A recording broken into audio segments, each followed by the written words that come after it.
வணக்கம் நண்பர்களே. இன்றைக்கி நம்ம ஒரு இண்டக்ஷன் ஸ்டவ் ஐஜிபிடி கம்ப்ளைண்ட்டு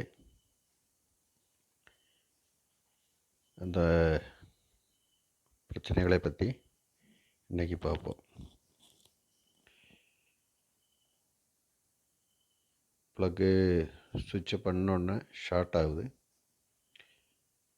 அப்போது அதில் இந்த ஃபியூஸ் இருக்குது, இருந்தாலும் ஃபியூஸ் போகாத ஷார்ட் ஆகிடுச்சு. ஃபியூஸே போகலை, பேன் ஆகாமல் ஷார்ட்டாக இருக்குது. அப்போது நான் கழட்டி பார்ப்போம்.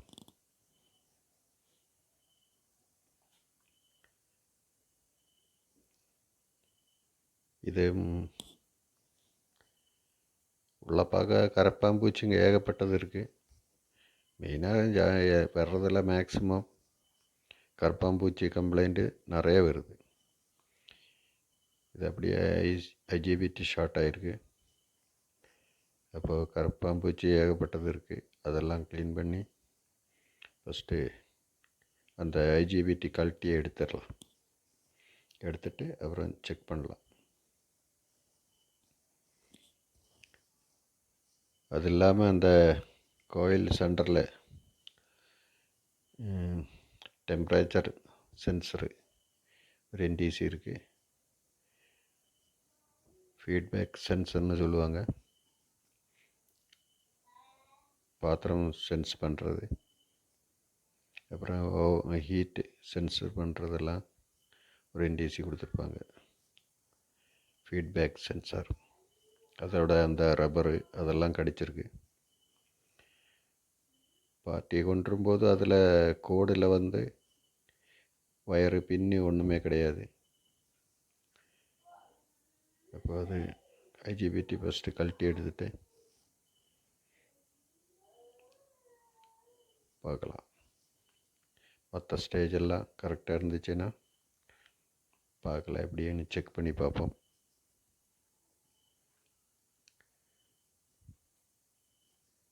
இப்போ ஐஜிபிடியோட கலெக்டரில் வோல்டேஜ் 300 வோல்ட்டு வரணும். அப்போ அது கரெக்டாக இருக்குது. அடுத்து நம்ம ஐஜிபிடி மாற்றும் போது அந்த 80-50 85-50 அது போனாலும் போகாட்டியும் நம்ம அது மாற்றிக்கணும். இதில் 3 டிரான்சிஸ்டர் இருக்குது. ஒரு என்பிஎன், 2 என்பிஎன், ஒரு பிஎன்பி. 85-51 80-51 அது மாற்றிக்கலாம். அது இப்போல்லாம் வர டிரான்சிஸ்டர் பார்க்க போனால் அந்த டேட்டா கொடுத்துருக்கிறத மாதிரியே பேஸ் பின்னு கலெக்டர் பின்னெல்லாம் சேஞ்ச் ஆகுது ஒரு சிலதில். அப்போ அதனால் அது நம்ம எப்போவும் மீட்டரில் செக் பண்ணிட்டு தான் போடணும். இல்லாட்டி லெக்கு மாறி போகிறதுக்கு சான்ஸ் மேக்ஸிமம் மாறுறதில்ல. ஆனால் ஒரு சிலதில் அந்த மாதிரி வருது, பேஸும் கலெக்டரும் மாறி வருது. இப்போ நம்ம அந்த 3 புதுசு போட வேண்டி வரும். அதே மாதிரி ஐஜிபிடி நம்ம 25 ஆம்பியர் அது போடணும். அப்புறம் அந்த ஃபீட்பேக் சென்சர் கோயிலுக்கு நடுவில் அது ஒன்று மாற்றணும். ஏன்னா அதோட ரப்பர் போயிருக்கு. அப்போ அது மொத்தத்தில் மாற்றலாம். இப்போ நம்ம மற்ற 5 MFD அந்த 2 கப்பாசிட்டர் நம்ம செக் பண்ணுவோம். மீட்டரில் நம்ம கப்பாசிட்டன்ஸ் செக் பண்ணுறக்கூடிய அந்த மீட்டரில் அதோட வேல்யூ ஒன்று பார்க்கலாம். ஏன்னா அது உப்பி போகலை, அதனால் நல்லா தான் இருக்குதுன்னு நினைக்கிறேன். அப்போ அதெல்லாம் நம்ம செக் பண்ணுறது அவசியம். கூடயே அந்த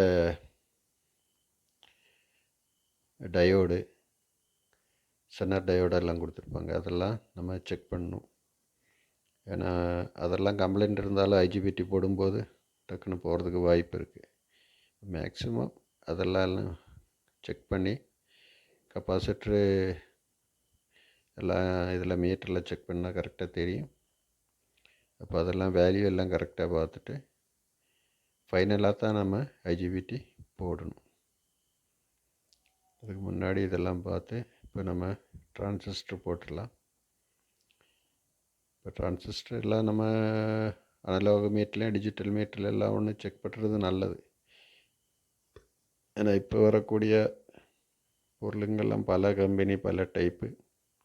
அதான் முதல்ல சொன்ன மாதிரி அந்த லெக்கெல்லாம் கூட வித்தியாசமாக வருது. நம்ம டேட்டாவில் ஒன்று பார்ப்போம், இல்லாட்டி மீட்டரில் செக் பண்ணுவோம். அதே மாதிரி புதுசொன்று எடுத்து போட முடியாது, செக் பண்ணி தான் போடணும். அப்போது அதெல்லாம் ஒன்று கவனித்து போட்டால் நல்லாயிருக்கும்.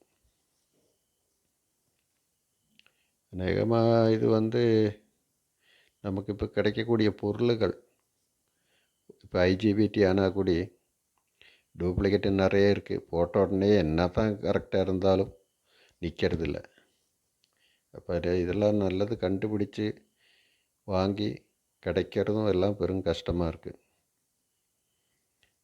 பெருசாக ஒன்றும் பார்த்தா ஒன்றும் கண்டுபிடிக்க முடியாது. அந்த மாதிரி பொருளுங்க நிறைய இப்போ வந்துட்டுருக்கிறதுனால பெரிய சிக்கலான பிரச்சனையெல்லாம் இந்த ரிப்பேர் ஃபீல்டில் இருக்குது. இப்போ நம்ம அதே மாதிரி தான் அதோட பிரிண்ட்டு நம்பரு இதெல்லாம் சில சமயம் பெரிய பிரச்சனை. அப்போ அந்த லெட்டர்லாம் தெளிவாக இருக்காது. திடீர்னு பார்த்தா 80 50 85 50 பெரிய வித்தியாசம் தெரியறதில்ல. நல்லா உத்து பார்க்கணும், அப்போ தான் தெரியுது. இந்த மாதிரி இதெல்லாம் பிரச்சனை இருக்குது. மெயினாக இந்த கரப்பான் பூச்சிங்க அது நம்ம இந்த ஸ்டவ்வெல்லாம் டெய்லி வைக்கிற இடத்துல நல்லா க்ளீன் பண்ணால் கொஞ்சம் நல்லாயிருக்கும். இப்போ மேக்ஸிமம் அந்த இது ஒரு கிட்டு போட்டு, அதோட போர்டு கிடையாது, ரெண்டாவது கிட்டு மாற்றினது. அப்போ அந்த கிட்டு மாற்றும்போது நமக்கு அந்த கீபேடு மேலே வரும், அதில் கூட தண்ணி பட்டு அதுலேயும் கரப்பாம்பூச்சி அதுக்குள்ளே எல்லாம் ஏறி அந்த சுவிட்ச் போர்டு கம்ப்ளைண்ட் ஆகிறதுக்கு, கீபேடு கம்ப்ளைண்ட் ஆகிறதுக்கு நிறைய வாய்ப்பு. துரு பிடிச்சி பெரிய பிரச்சனையாகுது. இப்போ அந்த மாதிரியெல்லாம் நிறைய பிரச்சனை இந்த கரப்பாம்பூச்சியால் வருது. அதை அவங்க வைக்கிறவங்க டெய்லி அதோட நைட்டு க்ளீன் பண்ணி விட்டாச்சுன்னா கொஞ்சம் நீட்டாக இருக்கும். ஆனால் அதெல்லாம் யாரும் அந்த அளவுக்கு கவனிக்கிறதில்ல. அப்போ நம்ம வரவங்கக்கிட்ட சொல்கிறதோட சரி, அவங்க பண்ணுறாங்களா இல்லையான்னு நமக்கு தெரியாது. ஆனால் கொண்டு வரக்கூடிய அநேகமான ஸ்டவ்ல எல்லாம் இந்த கரப்பாம்பூச்சி பிரச்சனை பயங்கரமாக இருக்குது. இப்போ நம்ம ஐஜிபிடி போட்டாச்சு, போட்டு கரெக்ட் பண்ணிக்கலாம். அது போடுற டைமில் அதோட லெக்கு இந்த ஈர்ச்சுங்களெல்லாம் டச் ஆகாத மாதிரி கொஞ்சம் நல்லா போடணும். ஏற்கனவே அதோட கிட்டு மாற்றி வேறு கிட்டு போட்டது. அது இந்த மாதிரி பிரச்சனை வரும்போது அந்த கிட்டெல்லாம் ஒரு இந்த துருவு ஏறிச்சு ஒன்றும் பண்ண முடியாத ஒரு சூழ்நிலை, பிரிண்ட்டு நாசமாயிரும். அந்த மாதிரி ஸ்டேஜில் தான் இது கிட்டெல்லாம் மாற்ற வேண்டிய சூழ்நிலை. அதெல்லாம் நல்லா மெயின்டைன் பண்ணியிருந்தால் இந்த மாதிரி பிரச்சனையே வர்றதுக்கு வாய்ப்பு இல்லை. ஆனால் இது ஒரு கிச்சன் யூஸ் ஆனதுனால அந்த மாதிரி நிறைய பிரச்சனைகள் எல்லாம் வருது. ஏன்னா அவங்க எல்லோரும் அது நைட்டு அதெல்லாம் கரெக்டாக க்ளீன் பண்ணுவாங்கன்னு சொல்ல முடியாது. அதனால் இந்த மாதிரி பிரச்சனையெல்லாம் நிறைய வருது. இப்போ நம்ம இதுக்கு ஐஜிபிடி போட்டாச்சு, 80 50 2 85 50 1 அது டிரான்சிஸ்டர் மாற்றியாச்சு. அதே மாதிரி அந்த சென்சர் மாற்றியாச்சு. மற்றபடி கெப்பாசிட்டரெல்லாம் நல்லா தான் இருக்குது, அது செக் பண்ணியாச்சு. அப்போது அவ்வளோதான் இதோட வேலை. ஒரு சிலது நமக்கு அந்த 5 வோல்ட்டு 18 வோல்ட்டு அந்த செக்ஷனெல்லாம் போர்டில் கம்ப்ளைண்ட்டு வரலாம். இது ஐஜிபிடி போகிற டைம்லேயே அதுலேயும் ஃபால்ட் அடிக்கும். ஆனால் இதில் அந்த மாதிரி இல்லை. அப்படி வரும்போது நம்ம முதல்லையே ஐஜிபிடி கழட்டின உடனே அந்த வோல்ட்டெல்லாம் செக் பண்ணிக்கலாம். ஆனால் இதில் டிஸ்பிளே எல்லாம் கரெக்டாக வர்றதுனால 5 வோல்ட்டு அதெல்லாம் கரெக்டாக இருக்குது. அதனால் அந்த சைடு நம்ம பார்க்க வேண்டியதில்லை. இப்போது ஃபைனலாக பார்க்க போனால் நம்ம இப்போ சீரியலில் இண்டக்ஷனை பொறுத்தளவுக்கு எப்போவும் நம்ம செக் பண்ணும்போது சீரியல் கனெக்ஷனில் தான் கொடுக்கணும். கொடுத்து ஆன் பண்ணும்போது நமக்கு அந்த கேட் பல்ஸு, கேட் வோல்ட்டு சீரியலில் போடும்போது அப்படியே ஸ்டார்டிங்கில் 1 வோல்ட்டு அந்த அளவுக்கு தான் வரும். ஆனால் நம்ம பாத்திரம் வச்சு ஹீட் பண்ணுற டைமில் மேக்ஸிமம் ஒரு 7 வோல்ட்டு வரைக்கும் கேட்டில் வரலாம். அதுக்கு மேலே வந்தால் ஐஜிபிடி நிற்காது, டக்குன்னு போயிடும். அப்போ அது நம்ம ஆன் பண்ணி அதில் கேட் வோல்ட் ஒன்று செக் பண்ணுறது அவசியம். அப்போ அது செக் பண்ணி நம்ம மேக்ஸிமம் ஒரு 7 வோல்ட்டுக்கு உள்ளே வர்ற மாதிரி 5 வோல்ட்டு 6 வோல்ட்டு அந்த அளவுக்கு ஒவ்வொரு வாட்ஸை பொறுத்தளவுக்கு வரும். அது கரெக்டாக இருந்துச்சுன்னா பிரச்சனை நல்லா ஓடும். இல்லை ஓவர் வோல்ட் வந்துச்சுன்னா ஐஜிபிடி நிற்கிறதுக்கு வாய்ப்பே இல்லை. அப்போ அதோட இதே அந்த மாதிரி வருதுன்னு நம்ம மற்ற ஸ்டேஜ் நம்ம பார்க்க வேண்டி வரும். நான் இதில் அந்த மாதிரி பிரச்சனை இல்லை. இப்போ நம்ம அந்த வேலையெல்லாம் முடிஞ்சு இப்போ அந்த வயரு புதுசாக ஒரு வயர் போட்டுக்குவோம்.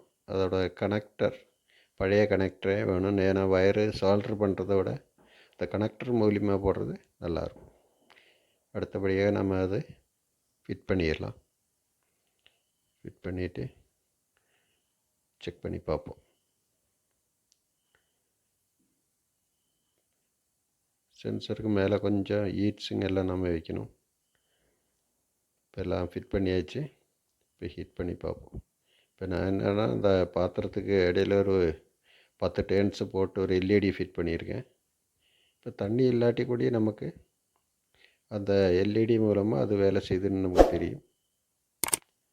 அப்போது அது நம்ம வைக்கிறது நமக்கு ஒரு சிக்னல். அது தேவையில்லை, ஆனால் நான் வச்சுருக்கேன். ஒரு 10 டேர்ன்ஸ் அப்படியே சுற்றிட்டு அதில் சுற்றி ஒரு எல்இடி கொடுத்தாச்சுன்னா அது நமக்கு அது ஒரு சிக்னலாக தெரியும். இப்போ எல்லாம் ஓகே ஆச்சு. பாத்திரம் எல்லாம் தண்ணியெல்லாம் நல்லா சூடாகுது.